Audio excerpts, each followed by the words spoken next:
মূল ভূখণ্ড থেকে প্রায় ৪,০০০ কিলোমিটার দূরে সমুদ্রের গভীরে লুকিয়ে থাকা ডিয়েগো গার্সিয়া দ্বীপটি এখন আর আগের মতো নিরাপদ নেই। এই দ্বীপে থাকা অত্যন্ত সুরক্ষিত মার্কিন ও ব্রিটিশ সামরিক ঘাঁটিতে ইরানের সাম্প্রতিক এক মিসাইল হামলার চেষ্টা পুরো পশ্চিমা বিশ্বকে অত্যন্ত আতঙ্কের মধ্যে ফেলে দিয়েছে। এখান থেকে যুক্তরাষ্ট্র তাদের বড় বড় যুদ্ধ পরিচালনা করেছে অতীতে, কিন্তু আজ সেই সুরক্ষিত ঘাঁটিতেই আঘাত হানার সক্ষমতা অর্জন করেছে তেহরান। প্রতিরক্ষা বিষয়ক পর্যবেক্ষক এবং আন্তর্জাতিক সামরিক সংবাদ মাধ্যমগুলোর তথ্য অনুযায়ী ইরান খুব দ্রুতই আন্তঃমহাদেশীয় ব্যালিস্টিক মিসাইল বা আইসিবিএম তৈরি করা দেশগুলোর বিশেষ তালিকায় নিজেদের নাম লেখাতে যাচ্ছে। আইসিবিএম এমন এক অস্ত্র যা এক মহাদেশ থেকে আরেক মহাদেশে চোখের পলকে আঘাত হানতে পারে। এর সর্বনিম্ন পাল্লা হচ্ছে ৫,৫০০ কিলোমিটার। এই দূরত্ব ঢাকা থেকে লন্ডনের চেয়েও বেশি। এই মিসাইল উৎক্ষেপণের পর প্রথম শব্দের গতির চেয়ে ২০ গুণেরও বেশি গতিতে সরাসরি মহাকাশের দিকে উড়ে যায়। এরপর পৃথিবীর বায়ুমণ্ডলে পুনরায় প্রবেশ করে নির্দিষ্ট লক্ষ্যে এমন ভয়াবহ গতিতে আঘাত হানে যে বর্তমান বিশ্বের কোনো আকাশ প্রতিরক্ষা ব্যবস্থার পক্ষে এটিকে মাঝপথে থামানো সম্ভব নয়। বর্তমান বিশ্বে যুক্তরাষ্ট্র, রাশিয়া, চীন, ফ্রান্স, যুক্তরাজ্য ও উত্তর কোরিয়া শুধুমাত্র এই কয়েকটি দেশের কাছেই এই প্রযুক্তি রয়েছে। যুক্তরাষ্ট্রের হাতে থাকা মিনিটম্যান-3 মিসাইলের পাল্লা ১৩,০০০ কিলোমিটার। রাশিয়ার RS সিরিজের মিসাইলগুলো ১১,০০০ কিলোমিটার পর্যন্ত লক্ষ্য বস্তুতে নির্ভুলভাবে আঘাত করতে পারে। চীনের DF সিরিজের মিসাইল পৌঁছায় ১৩,০০০ কিলোমিটার দূরে। অন্যদিকে উত্তর কোরিয়া দাবি করে তাদের তাইপডং সিরিজের মিসাইলের পাল্লা ১৫,০০০ কিলোমিটার পর্যন্ত বিস্তৃত। এখন এই ধ্বংসাত্মক অস্ত্রের ক্লাবে প্রবেশ করতে যাচ্ছে ইরান। এই আইসিবিএম প্রযুক্তিকে আরও কয়েক গুণ বেশি ভয়ঙ্কর করে তুলেছে নিউক্লিয়ার ট্রায়েড ব্যবস্থা। এর অর্থ হল স্থলভাগের গোপন বাংকার, আকাশের বোমারু বিমান ও সমুদ্রের তলদেশে থাকা সাবমেরিন। এই তিন মাধ্যম থেকে মিসাইল ছোড়ার সক্ষমতা। সাবমেরিন থেকে যখন আইসিবিএম ছোড়া হয় তখন শত্রুপক্ষের রাডারে তা আগে থেকে ধরতে পারে না। সবচেয়ে ভয়ঙ্কর বিষয় হলো এই মিসাইলের মাথায় পারমাণবিক বোমা যুক্ত করা যায়। যদি কোনো আইসিবিএম পারমাণবিক ওয়ারহেড নিয়ে ছুটে আসে তবে মাত্র ২০ থেকে ৩০ মিনিটের মধ্যে পৃথিবীর যে কোনো প্রান্তে একটি বড় শহর সম্পূর্ণ ধ্বংসস্তূপে পরিণত হবে। ইসরায়েল বা যুক্তরাষ্ট্রের হাতে থাকা প্যাট্রিয়ট বা আয়রন ডোম প্রতিরক্ষা ব্যবস্থা এই শব্দের চেয়ে ২০ গুণ গতির মিসাইলের সামনে পুরোপুরি অকেজো। ইরানের এই নির্ভুল হামলার পেছনে সবচেয়ে বড় নিয়ামক হিসাবে কাজ করছে রাশিয়ার সাথে তাদের গভীর সামরিক সহযোগিতা। মস্কো ও তেহরানের সম্পর্ক এখন আর কেবল অস্ত্র কেনাবেচার মধ্যেই সীমাবদ্ধ নেই। আন্তর্জাতিক গোয়েন্দা সংস্থা ও মার্কিন কর্মকর্তাদের দেওয়া তথ্য মতে রাশিয়া মধ্যপ্রাচ্যে থাকা মার্কিন সেনা যুদ্ধজাহাজ ও বিমানগুলোর নিখুঁত অবস্থান সংক্রান্ত গোপন তথ্য ইরানকে সরবরাহ করছে। এর মধ্যে রয়েছে অত্যাধুনিক স্যাটেলাইট ছবি ও লক্ষ্যবস্তু নির্ধারণের সরাসরি কোঅর্ডিনেট। আগে ইরানের কাছে এত উন্নত নজরদারি প্রযুক্তি ছিল না, কিন্তু এখন রাশিয়ার দেওয়া তথ্যের ভিত্তিতে ইরানের হামলাগুলো হয়ে উঠেছে মারাত্মক, নিখুঁত ও প্রাণঘাতী। এর বাস্তব প্রমাণ পাওয়া যায় কুয়েতে হওয়া এক হামলায়, যেখানে সরাসরি ৬ মার্কিন সেনা নিহত হয়। রাশিয়ার সামরিক স্যাটেলাইটগুলো পৃথিবীর যে কোনো প্রান্তে ছবি তোলা, সিগন্যাল শনাক্ত করা ও আগাম সতর্কতা দেওয়ার কাজ করে। এই স্যাটেলাইটগুলোর ডেটা এখন ইরানের কন্ট্রোল রুমে পৌঁছে যাচ্ছে। শুধু তাই নয়, রাশিয়ার সরাসরি সহায়তায় ইরান মহাকাশে পাঠিয়েছে খম নামের একটি অত্যন্ত উন্নত স্যাটেলাইট এবং আরও বেশ কিছু স্যাটেলাইট উৎক্ষেপণের কাজ চলমান রয়েছে। রাশিয়া ও ইরানের এই সম্পর্ক একটি দ্বিমুখী রাস্তা। রাশিয়া ইতিমধ্যে ইরানের শাহেদ 139 ড্রোন তৈরির বিশাল কারখানা গড়ে তোলা হয়েছে। এই কারখানা থেকে প্রতি মাসে হাজার হাজার ড্রোন তৈরি হয়ে সরাসরি ইউক্রেন যুদ্ধে ব্যবহৃত হচ্ছে, যার মাধ্যমে ইরান তাদের অস্ত্রের বাস্তব যুদ্ধক্ষেত্রের অভিজ্ঞতা অর্জন করেছে। একই সাথে ইরান রাশিয়াকে স্বল্পপাল্লার ব্যালিস্টিক ক্ষেপণাস্ত্র সরবরাহ করেছে। মূলত এই দুই দেশের যৌথ শক্তির কারণেই ইউরোপের দেশগুলো চরম উদ্বেগের মধ্যে রয়েছে। একটি আন্তর্জাতিক সামরিক প্রতিবেদন প্রকাশ পেয়েছে যে রাশিয়া যুক্তরাষ্ট্রকে একটি স্পষ্ট বার্তা দিয়েছিল, যুক্তরাষ্ট্র যদি ইউক্রেনকে গোয়েন্দা সহায়তা দেওয়া বন্ধ করে তবে রাশিয়া ও ইরানকে তথ্য দেওয়া বন্ধ করবে। কিন্তু যুক্তরাষ্ট্র সে প্রস্তাব প্রত্যাখ্যান করার পর মস্কো তেহরানকে সর্বাধুনিক তথ্য দিয়ে পুরো মধ্যপ্রাচ্যের মার্কিন আধিপত্যকে চরম হুমকির মুখে ফেলে দিয়েছে। ইসরায়েল ও যুক্তরাষ্ট্র যখন ইরানের এই উত্থানে দিশেহারা, তখন মধ্যপ্রাচ্যের উপসাগরীয় আরব দেশগুলো পুরোপুরি নীরব ভূমিকা পালন করছে।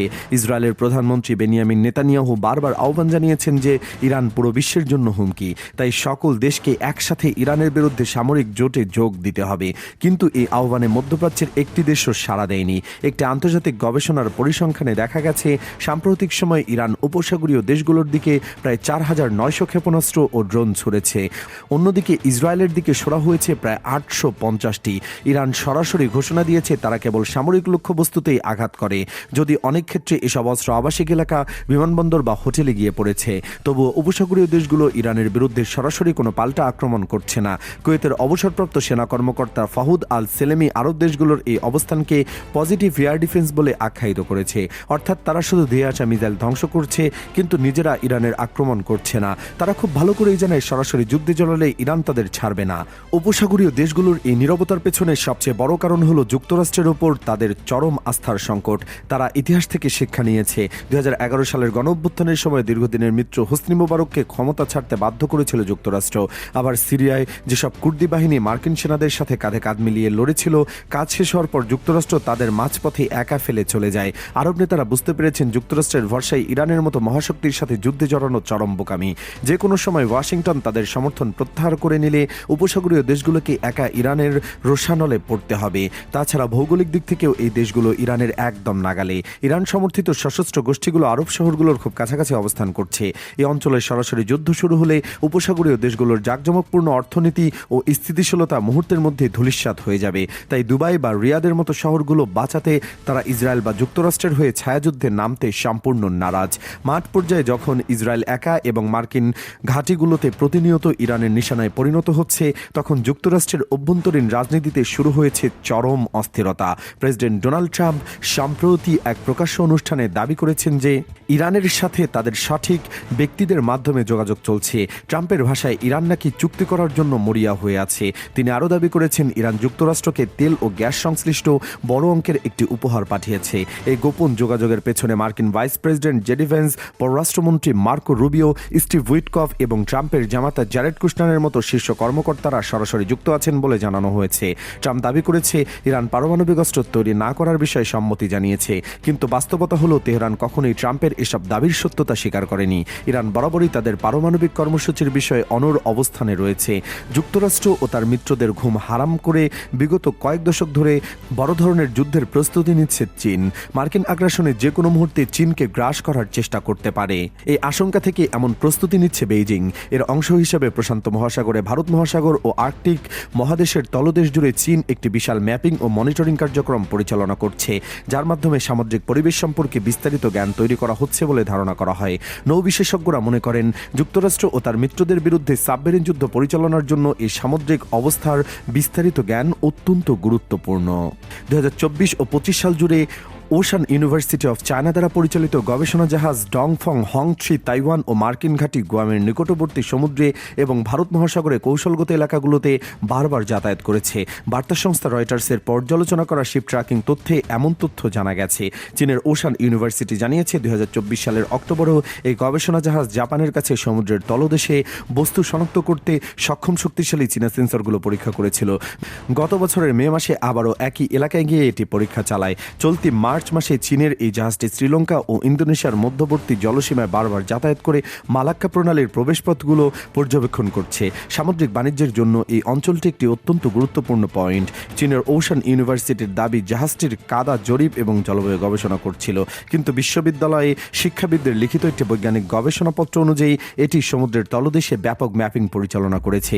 নৌযুদ্ধ বিশেষজ্ঞ ও মার্কিন নৌবাহিনীর কর্মকর্তারা বলছেন ডংফাং হং-3 জাহাজটির মাধ্যমে যে ধরনের গভীর সমুদ্রের তথ্য সংগ্রহ করা হচ্ছে তা চীনকে সমুদ্রের তলদেশের একটি বাস্তব চিত্র দিচ্ছে।